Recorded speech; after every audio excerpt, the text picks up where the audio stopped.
4 things to like about the Nike Metcon 5. Number 1 is the fit and feeling of this model. So the Nike Metcon 4s fit a little bit more slim, and personally I'm a fan of a more slim athletic fitting shoe. However, the Nike Metcon 5 is made to be a little bit wider, and I actually really dig the changes that Nike put onto this model. It's not incredibly wide like some of the other cross-training shoes out there. It's still a slim fitting shoe, but it is a little bit more accommodating for toe splay. My second pro with this model, and the second thing I like, is the haptic print on the front and the just beefier material in the heel. I think it shows a great sign for durability of this model, and it shows that Nike is kind of listening when it comes to durability of their cross-training shoe models.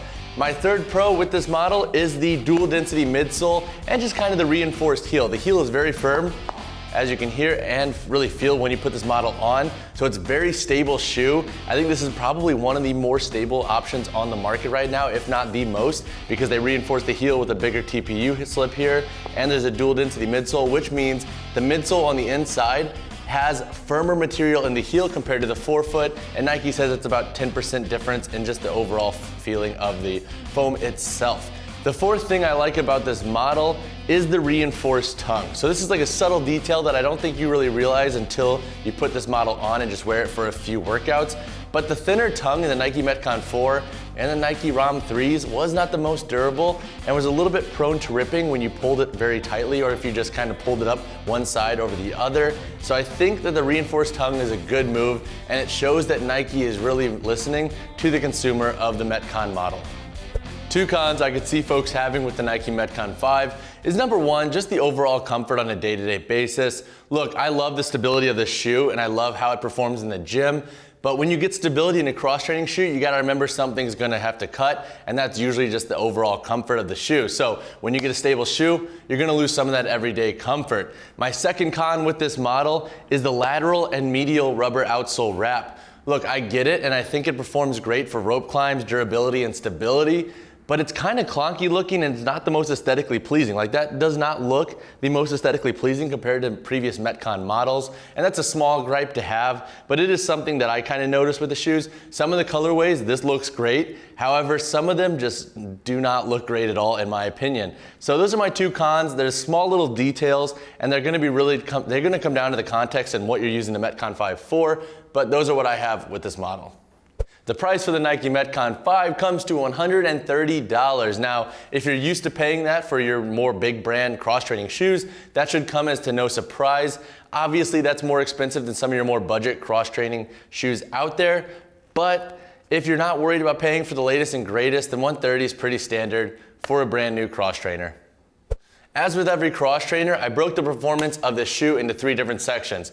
On a day-to-day basis, this shoe will get you by, but it's not the most comfortable. Again, following back to our first con, is the stability of this model is not the most accommodating for just everyday wear. That's to be expected when you're looking for a stable cross-training shoe. So how did this model perform in the gym? I thought it was one of the most stable cross-trainers on the market.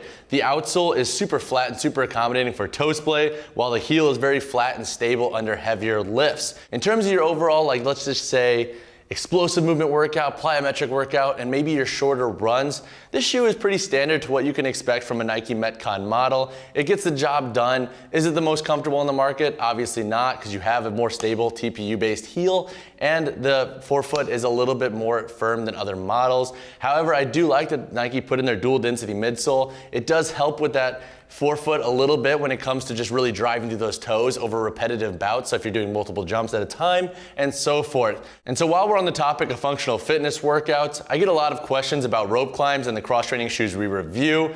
While I said that I'm not a big fan of the outsole that wraps up on the lateral and medial side, it does help rope climbs a lot, especially if you like to S-wrap or use your feet in the rope climb. Also, it has a sticky rubber material out here on the outsole, midsole through that lateral and medial side. So if you're looking for a shoe for rope climbs, the Metcon 5 is gonna be a good bet. Now let's chat size and fit of the Nike Metcon 5. This is a size 10 model. I am a size 10 foot. In all of our cross-training shoes, I wear the same size to give you an accurate depiction of what the shoe is gonna fit like. So pulling the shoe fully tight, how does it feel? Feels very firm in the midfoot. Up here on the toe, we do have a little bit of a wider forefoot, which again, I'm kind of a fan of. Normally I'm a fan of a slimmer shoe, but I really like how this shoe is fitting. I actually think it fits a little bit more true than the Nike Metcon 4 for me. Not a lot of heel slip back here. The midfoot is a little bit tight, but that's standard with your Nike Metcon models in my opinion. Up here on the toe, we have ample room to splay the toes up here. Doesn't feel too limiting. So now where's the toe falling? I have about a ½ inch up here, so I do think this fits pretty true. However, if you are pushing kind of the upward bounds of where your toe falls, or if you have a wider foot, then it might be worth going up a half size, but I think for most folks, the Metcon 5 is gonna fit pretty true. Now let's talk about the construction with the Nike Metcon 5. There's a lot to this model, so bear with me. Let's make our way from the toe to the heel. Up here on the toe, we have a rubber outsole that comes up. We have a little bit of a lip right here on the forefoot, and we have a sticky rubber texture on the lateral and medial side right here on the midsole. In terms of your overall durability, I really like this. I think it feels very firm. I don't think it's gonna break down very fast. We have a haptic 3D print up here. This is very similar to what the Nike Metcon 4 XD offered. I think it's very durable. It's a little bit breathable, and I don't think there's a lot of give to it, so it's not the most, like, let's say, flimsy feeling shoe, which is I'm a fan of personally, just for overall durability. Making our way to the midfoot, we have that rubber outsole that comes up. That's that multi-directional texture here on the medial and lateral sides. Again, I'm not the biggest fan of the aesthetics, but it does perform very well for rope climbs. We have 5 eyelets that run up, a 6 back here for lace lock, and 4 of these eyelets have the Nike Flywire material, similar to the Nike Metcon 4 model. The tongue is reinforced. I think that's a very nice touch compared to the Nike Metcon 4 and the ROM 3 that kind of offer that more, let's just say, flimsy tongue compared to the reinforced tongue right now on the Metcon 5 and the Metcon 4 XD. Working our way to the heel, there is no plastic heel clip. I think that's a move in the right direction. The plastic heel clip is a little bit gaudy in my opinion. So this was a nice touch. It makes the shoe look a little bit more clean. The boot is still plenty stable, and there's plenty of support back here. The material itself is a little bit of a thicker material compared to the Nike Metcon 4, which I'm a fan of. It's very stable and very accommodating for the heel itself. We have a plastic TPU slip back here. It's reinforced and very stable. You can really feel the stability here. One of my favorite parts of this shoe is the dual density foam right here. So we have a little bit of a softer texture up towards the forefoot and a firmer foam back here on the heel. I think that again is really cool for Nike trying to accommodate for every kind of movement and provide stability at the same time.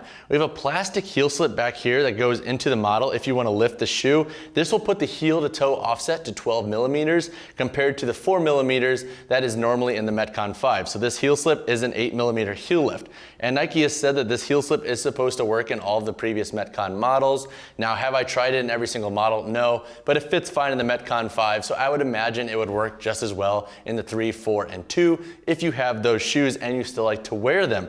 On the outsole of the shoe, the forefoot is a little bit wider than the previous model. So if you are worrisome of having a little bit more room for toe splay compared to previous shoes, I think you're gonna be a big fan of how this shoe fits and feels. It feels very firm too on the outsole in just in terms of your overall stability and flatness in terms of gripping that ground with a tripod foot position.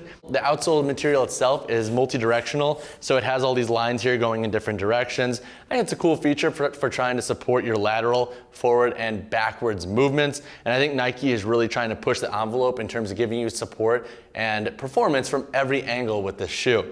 And that concludes all of the biggest construction traits that come along with the Nike Metcon 5. Am I a fan of every brand new change? Not necessarily. I think it's going to take some time to grow on me, but I do enjoy that Nike is trying to accommodate for consumer feedback, like thickening the tongue to provide more durability. So the Nike Metcon 5, I think, is a hit in terms of construction. It does need a little bit of reworking in some areas, but overall, I think Nike put out a pretty good shoe.